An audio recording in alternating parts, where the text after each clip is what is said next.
once you guys came out of the locker room to some extent. What would you want back about this game? Obviously that third foul I picked up. Can't put myself in that situation. Can't put the team in that situation. And just small things. We gave up too many offensive rebounds. We got to get back in transition. An uncharacteristically off shooting night for y'all. Was it more about what the Jazz D was doing to you, or more about bringing a different energy and effort next time around? A little bit of both. I'm not going to sit here and discredit the Jazz. They played a great game tonight. They hit a lot of shots. But I think it just goes back to game plan discipline and just, being more locked in. We weren't executing plays out of timeouts. We weren't even executing plays that we know to run, like off missed free throws. They've got, so many guys who can knock down threes. Just what is that challenge like for you guys as a defense, dealing with all that shooting that they've got? It's just, it's just staying disciplined.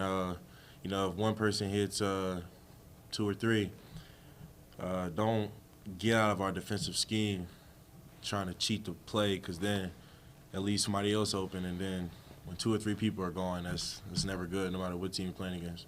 Could you feel yourself playing a little different early in the third, trying not to pick up the fourth? Absolutely. There were some rebounds I wanted to go for, offensively and defensively.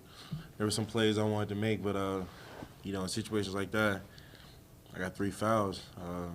To lead back to my first comment, I can't put myself in that situation because you just never know. I could go for a rebound too aggressively and I get a 4th foul, and then I'm really sitting on the bench during key parts of the game. So I think for me, next game, just not put myself in foul trouble. And bouncing back and playing them again on Thursday, how much do you think just being a team that plays with more effort, being the first to the ball, those type of things is going to be a focus in that game? I think those are going to be some focuses, but I think it's also just going to be game plan, discipline, coming to the game more locked in, and just executing. We really did not execute, and we just got to be better in that aspect. And I guess the one thing you guys can say is that this is Kyra's first game back, having that little moment at the end. How good was it to see him coming back, knowing how long his journey has been?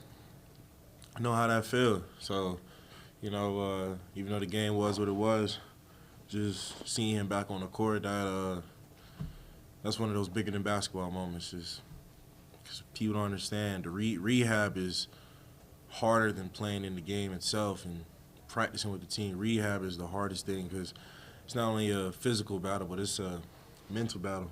Because I remember when he first did it, we would talk as an athlete, it influenced your everyday life. You can't walk the same. There are things where you may kind of want to jog to, but you can't. You kind of watch everything you do because you don't want to misstep or do anything. So seeing him back out there, that meant a lot to me, and I hope it meant a lot to him as well. What was it like watching him get that basket? I saw the end of the bench. Even with the kind of where the game was, the end of the bench kind of jumped up a little bit there. Like I said, it's just a bigger than basketball moment. He spent almost over a year rehabbing for that moment, and just to see him on the court was big time. Thanks, E. No problem. You guys have a great night.